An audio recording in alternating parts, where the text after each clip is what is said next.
Public health and safety in Trinidad and Tobago continues to be a pressing concern.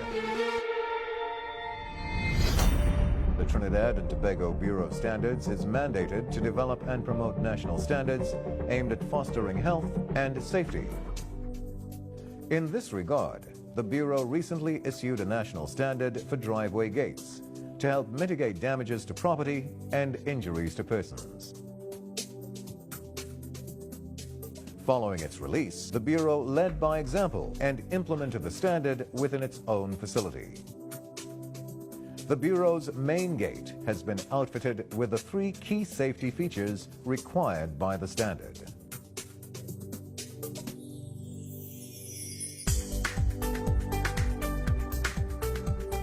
We urge you, homeowners and businesses, to ensure that your gate contains these important safety features.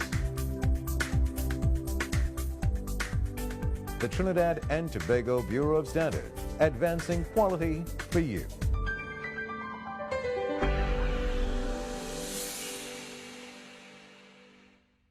Now, recently we've seen incidents where gates have caused serious injury or even led to fatalities among children and adults.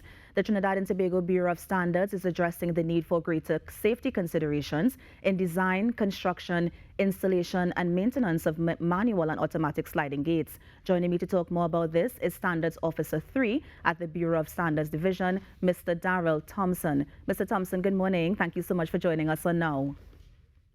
Good morning. Happy to be here. Of course. Well, first of all, Mr. Thomson, the Bureau of Standards, what does the organization do? Okay, the Bureau of Standards is the national standards body. Its operations are governed under the Standards Act of 1997, and the Bureau is responsible for the development, promotion, and enforcement of Trinidad and Tobago standards. We develop standards for the following reasons, namely to improve the goods produced or used in Trinidad and Tobago, to ensure industrial efficiency and development, to promote public and industrial health, welfare, and safety, and to support the protection of the environment. Right. Are there certain types of gates covered by the standards? Yes, so the standard doesn't cover all gates, but it covers largely gates that are used for driveways.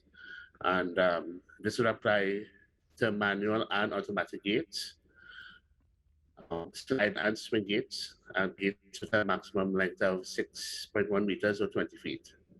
Right. And what does the national standard for driveway gates cover?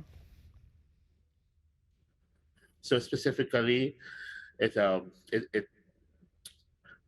includes requirements for the design, the fabrication, finishes, installation, and maintenance of driveway gates. Ensure that they are built safely, and when operated, they operate safely. We also include specific safety features or safeguards to be incorporated in the construction and installation, to serve as a mitigation measure if the gate fails. And yeah, specific. However, it doesn't apply to other types of gates, for instance, security barriers, for vehicle access. Some gates have multiple folds, roll and shutter gates. It's basically the sliding and swing gates that are generally used on driveways. Now, Mr. Thomson, I know that we would have seen as early as 2 weeks ago a child who would have been who suffered a fatality as a result of a gate falling on him. What can the average homeowner do to ensure that their gate is safe? So there are 3 main things that we recommend homeowners do. The first and I think the most critical is to install a safety post. So this would serve as a emergency fail-safe in case for whatever reason were to fall from its supports. The intention of the post and the purpose of the post is to prop the gate up so it doesn't fall and injure anyone. it's important that the post is close to the gate, maybe about 8 inches or 20 centimeters distance, and at a adequate height to and strength, so that if the gate were to fall in it would be able to withstand the weight of the gate as well. Another important safety recommendation is to have a stop at the end of the travel of the gate when it's open. Sometimes what happens, especially for manual gates, is that people may push the gate with a lot of force, and the gate may move beyond its travel length. And because there are no rollers or anything holding it up, it falls down. And sometimes even when there is a stop because of the corrosion, because it's in an outdoor environment, and because of repeated force on it, it can be corroded and then broken off.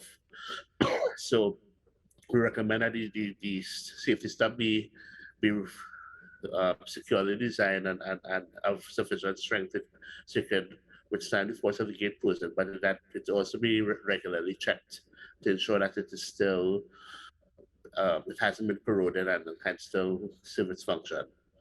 And the last recommendation is to conduct regular checks. We not think about gates as a piece of machinery, but it is. It is moving parts, and so just as with any other piece of machinery, we need to oil it. We need to clean it. Similarly with gates, we have to make sure the tracks are clean of dirt and debris, of stones, or ensure that the moving elements, the rollers are lubricated, and the safety stop, the safety posts are secure. Right. Now, Mr. Thompson, I mean, so it sounds ideal. It sounds as if these are the things that you should do when you are installing a gate. But for example, for a new homeowner who wants to install a gate, I mean, is there somewhere that they need to go to find out exactly how to install? Because you may think it rests with the construction company or the person who's installing the gate, but that may not always be the right thinking, because they may not always be the ones to uphold the standards. So the Bureau of Standards, sorry, the Bureau of Standards has published this standard TTS 641 2017, and homeowners, contractors, fabricators, anyone who has an interest in building a gate that is safe can obtain a standard from TTBS. Um, I would specifically with respect to your question for homeowners, we would advise them to it's just that the fabricator who they engage is familiar with the standard and the safety features. The homeowner itself may not need to purchase the standard, but they would they should probably inquire from their fabricator that they have a copy of the standard and they are following it. the Right. the three safety measures I outlined here, I think that any homeowner should for themselves try to verify it as well. Mr. Thompson, I just have to check in here. Are you okay? Is everything okay, Mr. Yes, it's Thompson? just as a yeah, just as sinus. Okay. I'm sorry about that. Okay, sure. No, no, no problem. Just checking in. Well, Mr. Thompson, I don't want to keep you too long. So if anybody needs to get more information, where can we go to get more information? Okay, so we have information about the standard at the Yes. Bureau of Standards website at go.ttps, sorry, go.ttps.org, and we have, in addition to the video that was posted up, we have a flyer summarizing some of the key safety features, Right. standards available as well. Also, later this month and at the end of June, we'll be having a public webinar that will be open to the public, and we'll be going in further detail regarding the requirements of the standard. Of course. So members, the public are invited to participate and join and participate for that meeting. Okay. Mr. Thompson, thank you so much for joining us. I know the Sahara dust is not making it any easier on people who have sinus issues, so I really hope that you do feel better today. But thank you so much at least for coming and giving us an overview of the Bureau of Standards and, of course, those standards that we need to use when installing gates on our properties. Thank you so much. Yes, thank you. Of course.